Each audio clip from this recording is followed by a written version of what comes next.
Shavua Tov, my good friends, all around the world. We are at the end of the festival of Sukkot. We're entering Shmini Atzeret, Simchat Torah, and with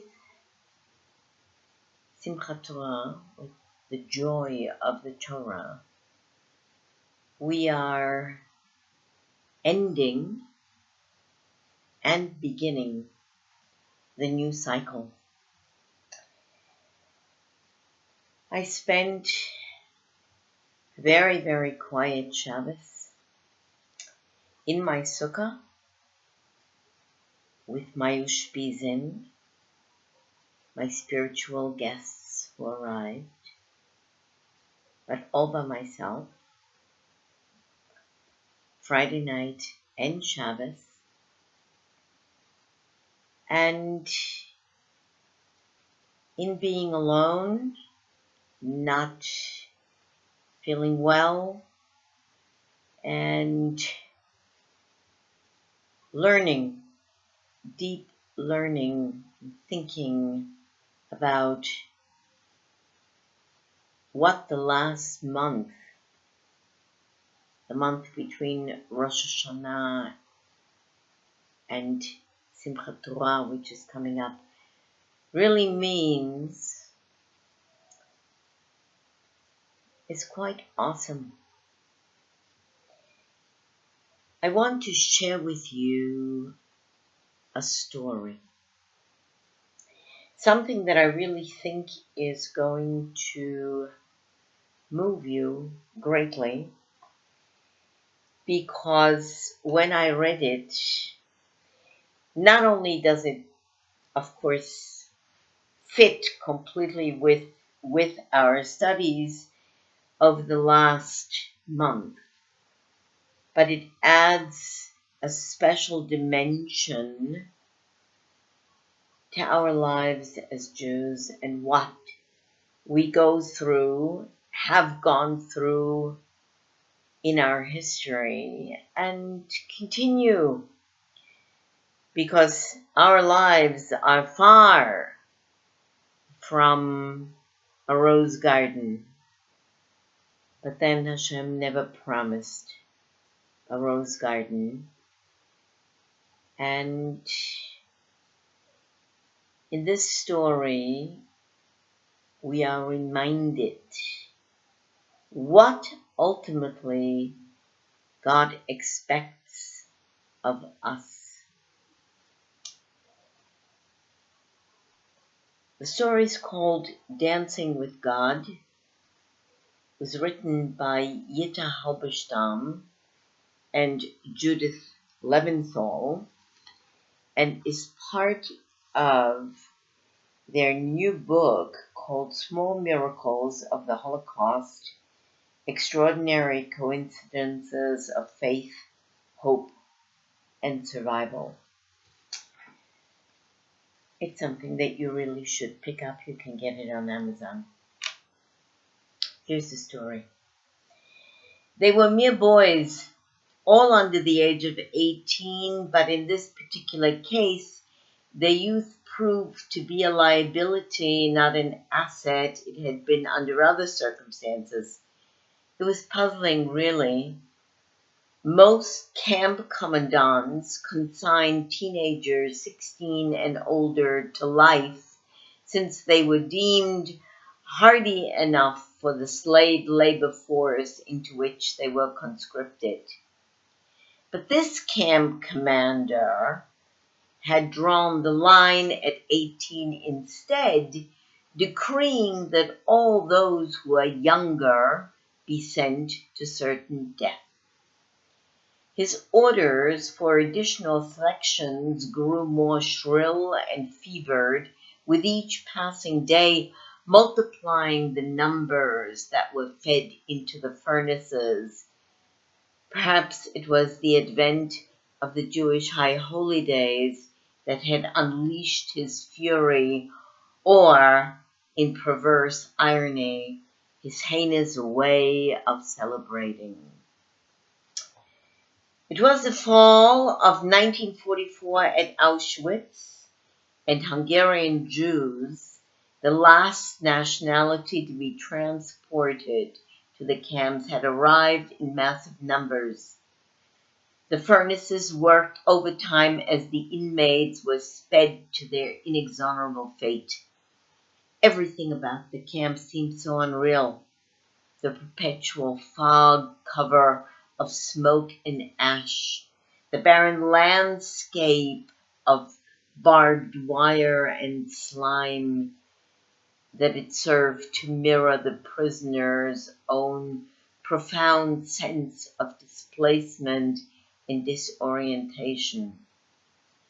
Already some were engulfed by the horror, so studded by their sudden plunge into hell, so mummified into Musulman, the walking dead, that they could barely remember their own names, let alone the religious holidays.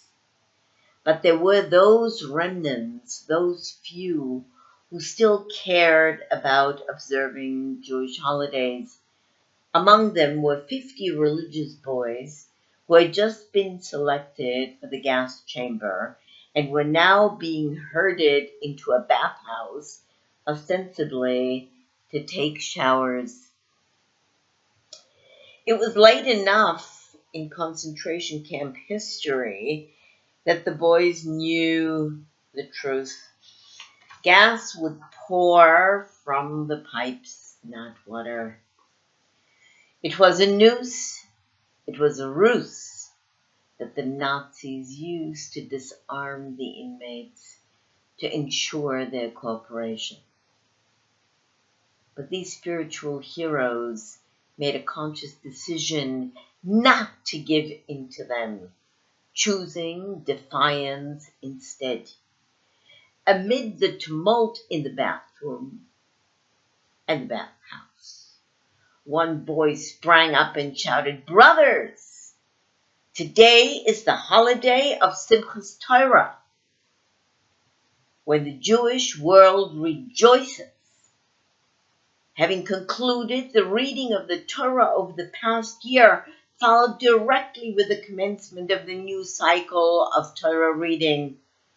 During our short lives, we have tried to uphold the Torah to the best of our ability, and now we have one last chance to do so. Before we die, let us celebrate Simchat Torah one last time." "We do not possess anything," the boy continued. "We have nothing. We do not have clothes to cover us, nor a Sefer Torah, a Torah scroll, with which to dance. So let us dance with God Himself, who is surely here among us, before we return our souls to Him." Since it had first been erected and used, the gas chambers had absorbed a cacophony of human sounds, screams, cries, moans, benedictions that will forever reside within its cold earth and stone walls. But never before had its rafters trembled with the pure, sweet strains of 50 young voices raised in fervent song. Never before had its concrete floor shaken under the pounding of 50 pairs of feet stamping in unbridled joy. The boys pierced the heavens with their song. "Ashreinu matov chelkeinu, umanayim go'alenu, umayafet Yerushalayim." How fortunate are we, and how wonderful is our portion, and how beautiful is our heritage. "What is going on in here?" one scowling Nazi guard asked his comrade, as they were waiting outside. "Why hasn't the gas been turned on yet?" "It sounds like they're singing and dancing." "Are they crazy?" another guard said in disbelief. "Go find out what's causing the delay," an officer commanded, "and get the commandant." Summoned to the doors of the gas chamber, the commandant listened with growing fury to the incongruous revelry inside. He'd watched Jews walking, marching to their death hundreds of times before, some weeping softly, others reciting prayers, and he relished these scenes. But this singing and dancing, this was unacceptable. He flung open the gas chamber doors and pulled one boy toward him. "You," he shouted, "tell me, what are you singing and dancing about?"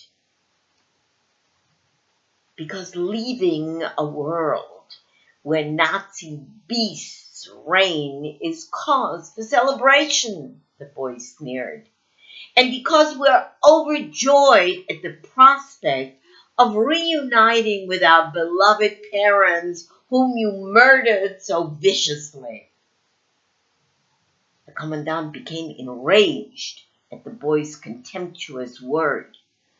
Obsequiousness, fear, last-ditch attempts to ingratiate oneself into his favor, those were acceptable modes of behavior. Insolence was not.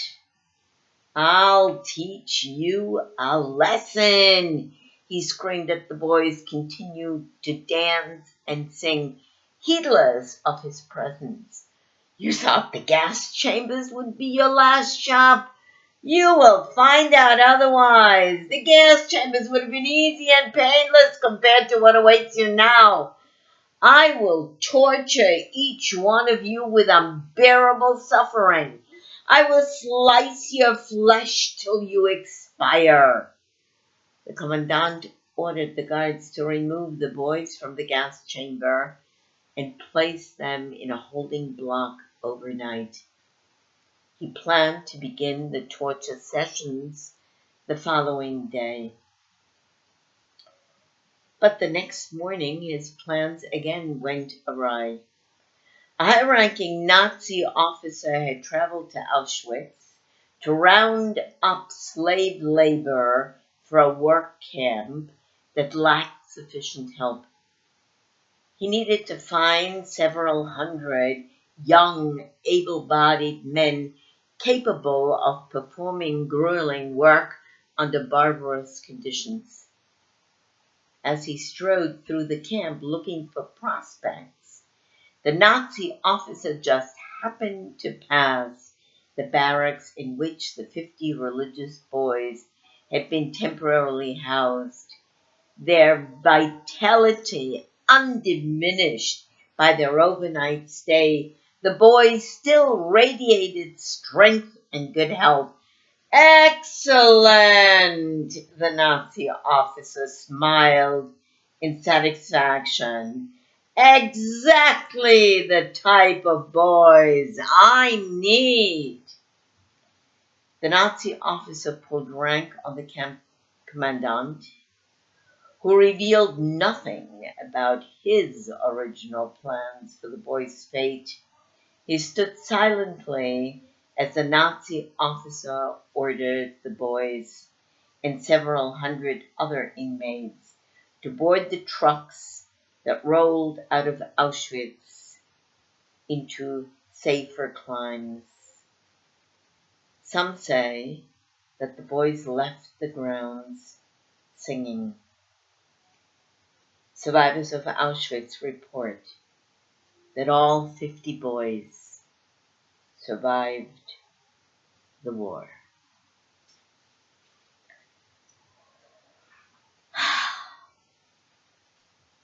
Singing with God.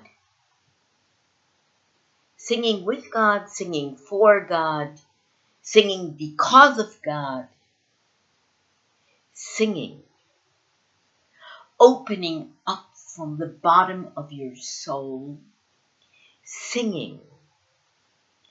Of course, my whole life is dedicated to the voice, as my whole life is dedicated to God. But this story, on this particular day of singing, on this particular day of really joyousness, the time of our joy, is incredibly related, of course, to this story and so many others. But if you take a look at Rosh Hashanah, which is basically the creation of the world, then you have Yom Kippur, judgment. Then you have Sukkot, joy. And then you have Shmini Atzeret and Simchat Torah. The finishing of the entire cycle of life and the beginning of creation once more. All of that in the period of the month of Tishrei, 1 month. Life can change in the flick of an eye, a moment in time, a breath changes everything. And a smile and joy change from being depressed and being humiliated and being dehumanized into a moment of unbridled power, using what Hashem gave us, Torah, for life. These boys, and this story is the story of Jewish life, is the joy of Jewish existence because of Torah, is the need for every Jew to be connected to Torah and God.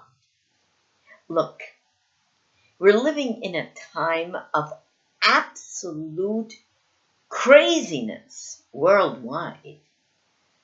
UNESCO has voted that we don't have any connection to the Temple Mount, to Jerusalem. 5,777 years of our history voted down by UNESCO. And the world is doing nothing. It's unbelievable. I'm thinking about it. I was sitting in my Sukkot today and I was learning, and this kept coming back into my mind, and I kept on saying, how is it possible that the whole world is not, I have no words. I don't even know, I can't even say what needs to be done. In 1944, okay, you can say, or you could give the excuse to say, well, nobody really knew what was going on in the world, and therefore the world didn't stand up before 6 million were murdered. But today, what is our excuse today? Everything is open. Everything exists. Everything is on Facebook. Everything is on Google. There is no news that is not news anymore. There is nothing that stops any of us from standing up and fighting. We have to fight. There is no question about it. It has to be fought.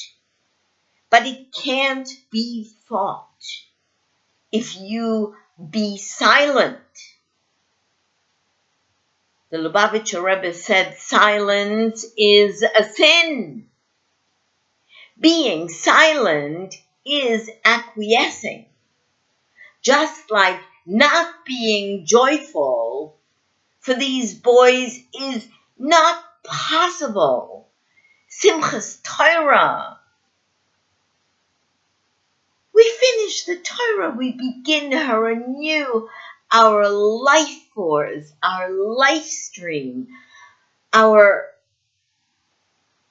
blueprint for life continues. Hashem's love for us continues.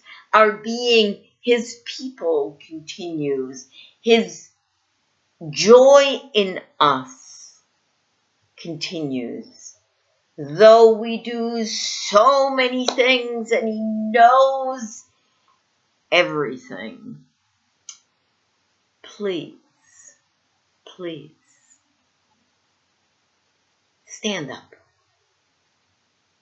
Stand up, and tomorrow, and Monday, and Tuesday, all over the world, except in Israel, of course, we have only one day for Shmini Atzeret and Simchat Torah.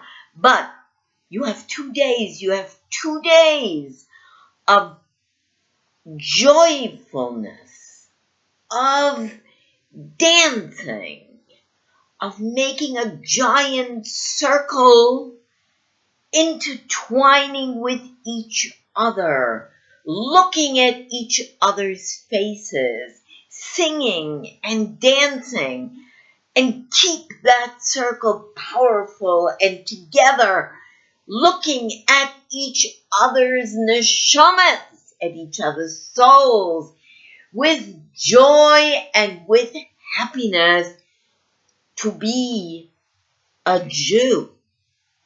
And no matter how difficult it is, and no matter how hard it may be, and how black it may look out there, don't see the black, see the white, see the gold, see the sun, see our history, and know that there is a Shem in the world who will stand with His people, go with His people, and just like the boy said,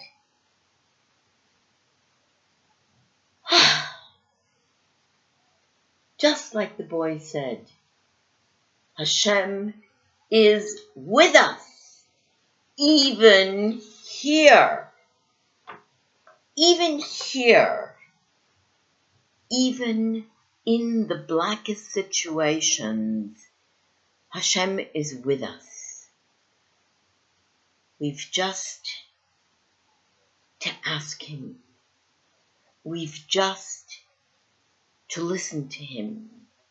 We've just to be a part of the unity of our people. We need to be one. We need the power of being one people, united in Hashem, united in Torah, united in song, united in liberty, united in happiness about our state of Israel, our gift that Hashem gave us back. Our history has taught us our history has taught us. 77 years have taught us that the only thing we have is Torah and our reliance in Hashem. So now, deep inside your neshamas, come back, do tshuva, remember what Hashem is asking of you. Follow the commandments and follow the unbridled joy of being chosen by Hashem forever and ever, His people. Amen ve'amen. Have a beautiful, beautiful Chag. And we'll talk about Zois HaBracha. This is a blessing after Simchat Torah. Chag Sameach. A wonderful, wonderful, wonderful holiday.